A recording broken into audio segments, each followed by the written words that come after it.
The Lost Battalion, Vosges Mountains, 1944. In the autumn of 1944, Allied commanders believed they were running out of enemies faster than they were running out of time. The breakout from Normandy had worked. German lines in France collapsed with alarming speed, and retreating units left behind equipment, territory, and cohesion. For the first time since the war began, momentum belonged clearly to the Allies. But momentum is fragile. Between France and Germany stood the Vosges Mountains, a long stretch of dense forest, steep slopes, narrow valleys, and poor roads. On a map, it looked like a delay. In reality, it was a natural defensive barrier, perfectly suited for an army that could no longer afford open-field battles. German forces understood this. Allied command understood it too. The problem was time. Winter was approaching, and with it came frozen ground, impassable roads, and stalled offensives. If the advance stopped in the Vosges, it might not resume until spring. That delay could give Germany exactly what it needed: time to reorganize, reinforce, and prepare defenses closer to home. So the decision was made. Infantry units would push through the forest quickly, break resistance, and hold ground until follow-on forces arrived. It was risky, but speed was considered worth the cost. The 1st Battalion of the 141st Infantry Regiment was assigned a critical part of that push. They were not elite troops. They were standard infantry, trained, disciplined, and tired. Many had already fought their way across France. Some were veterans. Others were replacements who had learned the war only weeks earlier. They entered the Vosges believing they were part of a coordinated advance. They were wrong. From the moment they crossed into the forest, the environment began to work against them. The trees blocked sight lines. Hills and ravines distorted sound. Landmarks disappeared. Compasses became unreliable under constant stress. Radio contact with neighboring units grew sporadic and unreliable. Orders arrived late or not at all. Messengers sent through the forest often failed to return. Still, the battalion advanced. The plan demanded momentum, and no one had authority to stop it. Unbeknownst to them, German forces had already adjusted. Instead of holding a rigid defensive line, they pulled back deliberately, allowing the Americans to move deeper into the forest. The deeper they went, the thinner their support became. Then the movement stopped, not because of an order, but because fire began coming from all directions. At first, it was difficult to understand what was happening. Shots echoed strangely in the forest, making distance and direction almost impossible to judge.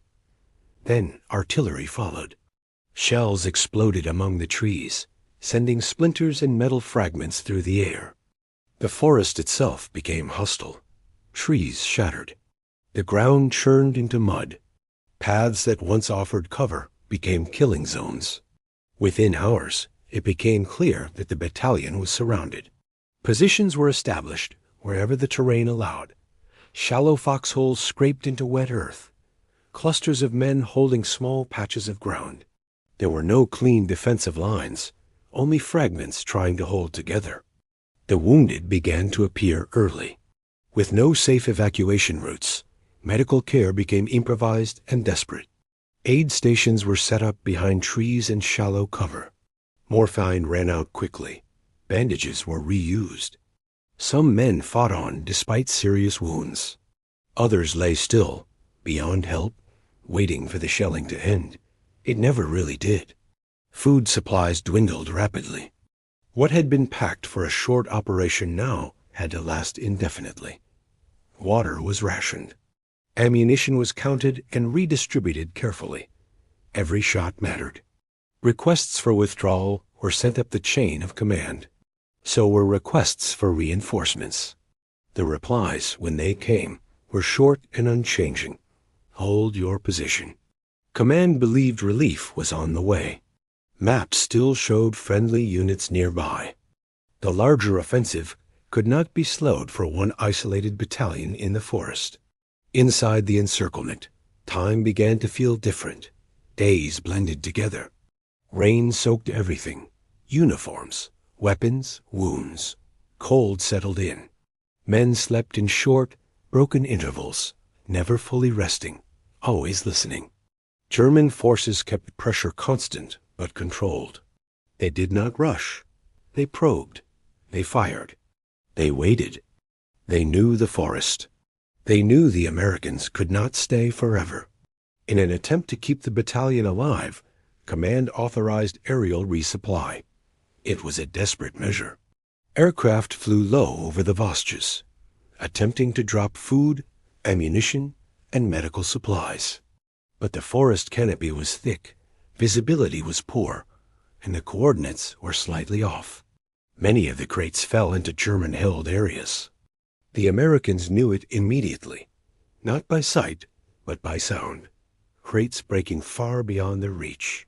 The enemy shouting. Gunfire celebrating the mistake. The situation became even more unbalanced. Still, the battalion did not move. They understood the reality better than anyone. Leaving meant crossing open forest under fire, without support, without cover. Staying was brutal. Leaving was fatal. As the days passed, the number of men capable of fighting continued to drop. Some collapsed from exhaustion. Some drifted into shock. Others sat quietly, conserving energy, staring at the trees as if the forest itself were watching them. Nearly a week after the encirclement began, Allied forces finally managed to break through. The advance was slow and costly, fought meter by meter through the same terrain that had trapped the battalion. When relief units reached the position, what they found was not a victorious force, but survivors. Of the more than 270 men who had entered the forest, just over 200 remained alive. Many were wounded, many were barely functioning. Some could not speak at all. They were withdrawn without ceremony. No speeches, no music, no sense of triumph. The larger offensive continued. Maps were redrawn. The Vosges eventually fell. But for the men of the lost battalion, the war effectively ended in that forest. They had obeyed orders long after those orders stopped making sense. In war, that is not unusual. Orders are created far from the ground, far from the rain, the cold, and the wounded. They persist because changing them requires admitting that a plan has failed. And often, by the time that admission is made, the cost has already been paid by those with no voice in the decision. The lost battalion did not fail. They endured. And sometimes in war, endurance is the final order. This was last orders.